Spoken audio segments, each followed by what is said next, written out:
Hi, welcome to Storytime with Dave Booker. We're about ready to begin now, so appreciate you being here. And today, I'm kind of sorry to say, this is our last two chapters from Sheriff in a Small Town 4. So, kind of I love these series, and I'm working very hard to try and figure out some new stories so we can do number 5. I kind of, there's certain books, like when I did the Time of the series. I just hated to end it. I fell in love with my characters. I have enjoyed their stories and writing them, and I think I'm in the same position now. I don't want it to end. So as long as I can come up with good stories, we'll keep it going. But right now I'm working on Soul Man 3, and so far it's coming along good. I've got some interesting chapters that we're going to cover. Now, I won't be doing a reading on Friday. I want to get a few more chapters lined up so that way when we do this, we're going to be able to finish. I'm writing the book as I'm reading the book, so I've got about 30,000 words in. So I'm getting close to the end, which is usually around 50,000 per book, like that. So we'll get that done, and then we'll start working on number 5 of the Sheriff in a Small Town. So let's begin with the first chapter that we're going to do today, and let's start that one. This one's you turn. Michaela was sitting on the blanket, fishing through the basket Peggy had made. She eyed the meat pies greedily and marveled at the delicate, flaky pastry. Peggy had been going to Julia and Agnes for cooking lessons, and lessons were paying dividends. She had discovered that a well-filled Joe, full of delicious food, was even more romantic and a decidedly amiable Joe. It was especially important since he had returned to the garage to find his cousin was determined to leave that day. He'd simply had enough, and no amount of money was worth the amount of work involved. Michaela had received the basket that Peggy had made. She looked at Agnes, worried that her own basket had not come up to what Michaela's and Agnes's and Julia's had swapped. Let's rewind that. She looked at Agnes, worried that her own basket had not come up to Michaela's. Agnes and Julia had swapped, and then laughed since they each had a similar selection to what theirs had. Julia had waited a while to allow everyone to begin eating before starting the conversation. So when is the election coming up in Greenville? Michaela suddenly lost her appetite. Friday, it doesn't look like Talbot's going to be elected. The mayor is going all out for the other two, who just happen to be related to him. Talbot is all alone. The paper isn't allowing to put in anything about his record here. They say what happened outside of town doesn't matter. It's what folks do for them that's important. I mean, how can Talbot fight if he can't say what he's done? Peggy put her hand on Michaela's arm. What are you going to do if he loses? Michaela shrugged. She'd have applied for jobs in Greenville without telling Talbot, but she'd been turned down. She didn't have the experience they wanted, even if the job was a low-level one. Well, it seems they only want to hire people living there and were considered outsiders. Agnes rolled and pulled Michaela to a table away from the others. She explained what Rocky had planned if they came back home. So you see, Talbot would have a job part-time. He could open a store in one of the buildings that got damaged cheaply. They've all been refurbished, but no one wants to move in. So they are really getting desperate. One thing, though, the kids that work in the fields have rebuilt the plots and are used to using the house to visit. Some even come by after school, especially Sheba. I can talk to Mrs. Paletti about making sure they don't disturb you, though. Kayla looked upset. You do, and I'll never speak to you again. It'd be great to have their company, and you let her know that they'll always be welcome. Heck, I can even make cookies or cake on the days I know they'll be there. Bet you were doing that. Agnes admitted that she had and did. She came back to the blanket and asked everyone to pack up. They were going on a mission. Stopping in town, she saw Rocky going over the paperwork accomplished while he was mayor and looking for any patterns or things he should be aware of. She explained what she had in mind and asked him to call Joe and see if he could meet at the snow house. We're going to need a couple of big, strong he-men to help carry all that stuff up from the basement. Rocky called Joe, who had been standing outside the garage. Because of the way Jacob had been working, people were taking their cars elsewhere. He was going to have a hard time rebuilding his good name. The sign in the window proclaimed he was back and would be there full time, but it was going to take a while to get the business going in full steam again. Since it was late, he was more than happy to do some work instead of standing outside feeling frustrated. By the time Joe and Rocky arrived, the ladies were divided into rooms. Each one had a picture of what Talbot and Michaela's house had looked like before. The idea was to bring up everything and make the house look like home. Rocky and Joe rolled up their sleeves and set to. Michaela was standing by the door and directing them which room an item or box went to. At that room, the women would either have them set the box down and begin unpacking, or if it was a piece of furniture, directing exactly where to put it based on the pictures Agnes had given them. Slowly, the empty place was looking more and more as if they had lived there for a long time. Curtains were up and tied off, furniture exactly where it should be. Hell, even Larry's toys were scattered around as if he'd stopped playing with them a moment previously. They sat around the kitchen table and finished off the remainder of their baskets. Michaela was in tears and called Talbot, begging him to bring Larry so she could see him. We're at the snow house, so come straight here. Yes, I know it's empty, but I was looking through our things here and don't feel up to the drive home. Agnes and Rocky have sleeping bags and some pots and pans in the basement that they say we can use if we stay the night. It could be just like camping. Okay, great. We'll see you soon. Love you. Okay, they're on their way. Rocky and Joe moved all the cars far across the field, leaving only Michaela's visible. In the front room, Michaela was busy vacuuming the carpet and ensuring everything was perfect for welcoming her husband and son. In the kitchen, a single candle was lit as though there weren't any lamps. The sound of Talbot's car arriving over the gravel drive caused everyone to hide. The sound of the car door closing and Talbot coming out the porch sluggishly broke Michaela's heart. Talbot knew he had lost. He'd gotten the word just before her call and now felt more lost than he'd ever felt before. Talbot walked in, stopped as his eyes adjusted to the candlelight. He opened the cellar door and called down, "Michaela, we're here. Where are you?" Her sudden grab at his waist almost made him drop Larry. Lights all over the house flickered on. The last was the kitchen. He led him through all the house to be greeted by his friends in every room. As they passed, each person joined the progression back to the front room. Sitting on familiar chairs with everything almost like, try that again. Sitting on familiar chairs and with almost everything they owned situated perfectly, the house felt like he'd lived there forever. All right, someone want to tell me and Larry what the heck's going on? Rocky rose and sat on the couch next to him. Talbot, I have a proposal for you that I really hope you accept. I know you didn't win, and for that I am truly sorry. That town is a real loser since you won't be there. Joe's gone back to his garage to build it up again. Moved over to the sheriff's office. Frank is acting mayor. Due to the way the town charter is set up for emergency actions, I can't reverse things and just reinstate you to the sheriff and get the mayor's job back. Now, here's the option I have to offer. The things you make are incredible, and folks who have seen them want them. The old store that Mabel Fisher had for her dressmaking shop was damaged, as you know. She doesn't want to reopen. The place has already been redone, sitting empty, and every day Mark is losing money. You want someone to put something in and is willing to rent it to you with the first 2 months free to allow you to establish yourself.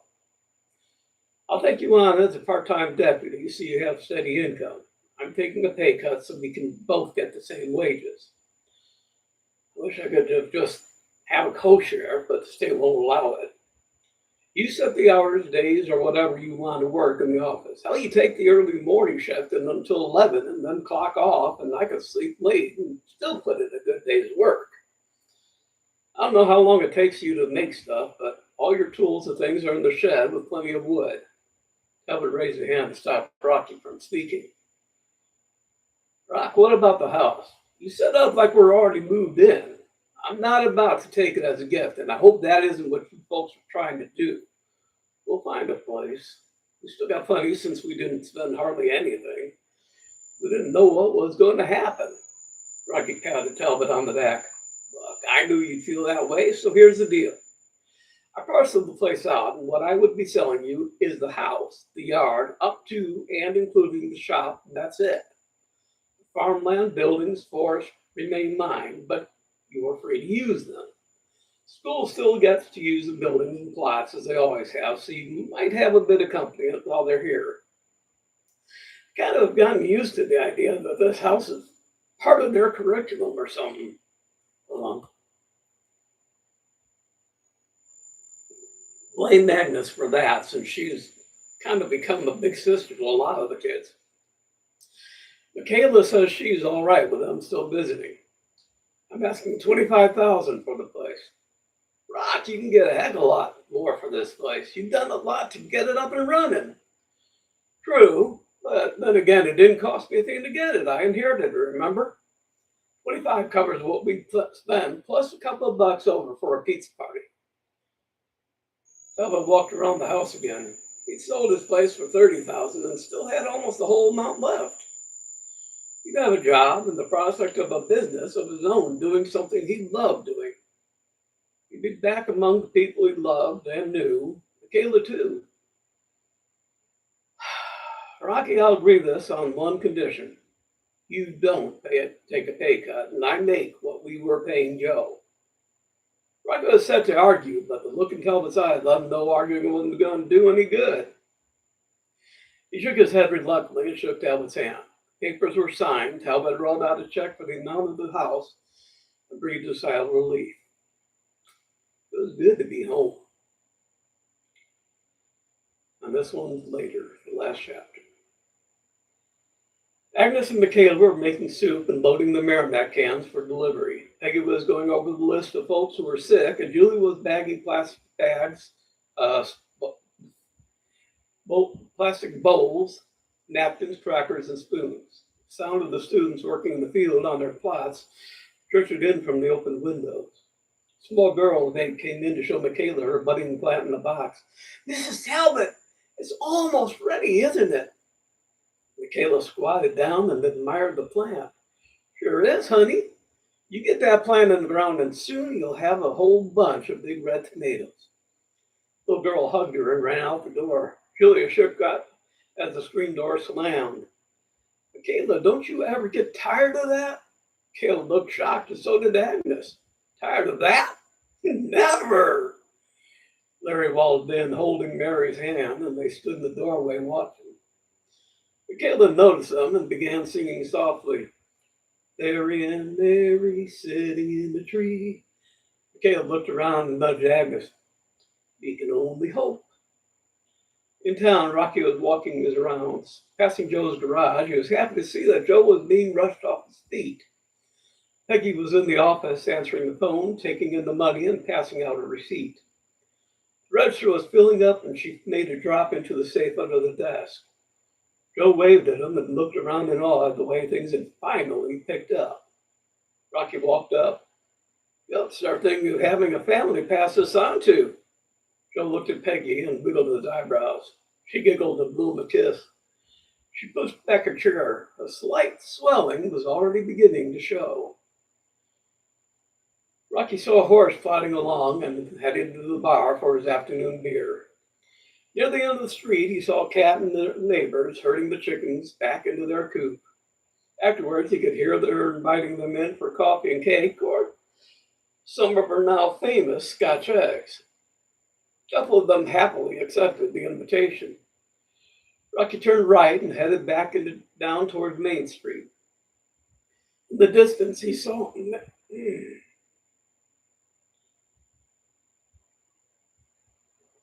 the distance, he saw a man was standing outside the Herndon's place and admiring their show of dahlias. He was making notes on a pad and heading to the next house. The back of his overalls read Peabody Garden Center, and he was the designated judge of the gardens around town for the Yard of the Month. As Rocky passed, he saw that his own house was in the running.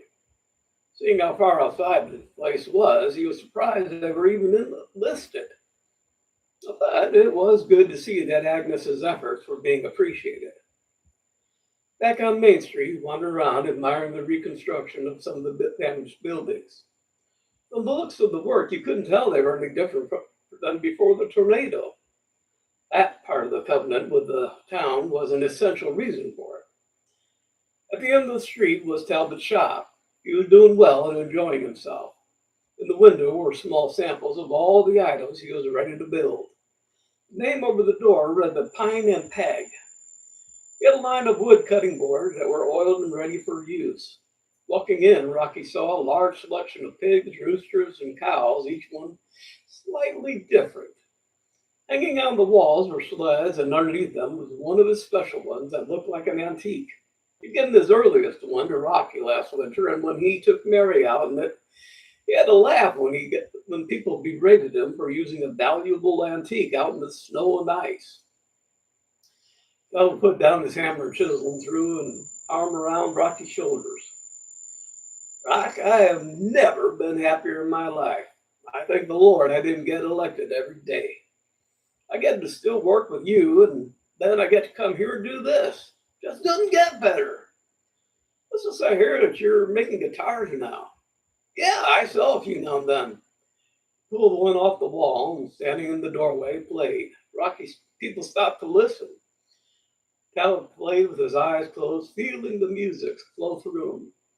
He laughed when he opened them and saw a crowd listening and dancing. Rocky passed on congratulating him and getting in the success. Passing a diner, he bumped into Frank coming out of the Civic Center in jeans and a light blue work shirt. He agreed with Rocky that it was the perfect uniform for a working small-town mayor. They met up and went to the diner for lunch. Over open-faced sandwiches, Frank pulled out a paper. Rocky, the council is considering offering you the mayor position again. Out of respect for Frank, Rocky looked the paper over. He gave a careful thought, then shook his head. Thanks, Frank. Maybe I will run again in the future, but he looked around, grinning. Right now, I'm just happy to be the sheriff in a small town. So that's it. Now, the back of the book have the lyrics to Strangers on the Shore. What I may do is tack on the music to it. And if you get the book, you can read the lyrics and listen to the song and sing along. So that is it. I hope you enjoyed the readings. I really am going to miss reading this one. I've enjoyed doing this one. I am going to, as soon as I'm done with Soul Man 3, really start number 5. I can't think of another book that I want to write more. So this could be interesting, having Talbot making all sorts of odd things for a shop, and Rocky just having to deal with a lot of things that happen on a daily basis in a small town. So we'll see what's going to happen. I look forward to seeing you again on the Tuesday of next week, because I won't be doing Friday. I want to catch up a little bit farther, maybe get another 10,000 or so words done. So that's it for today. Thank you very much for stopping by and listening in. I really do appreciate it. Leave comments when I put this up to read. And I look forward to seeing you again on next Tuesday. So thank you again. Be good and be good to yourselves. Bye.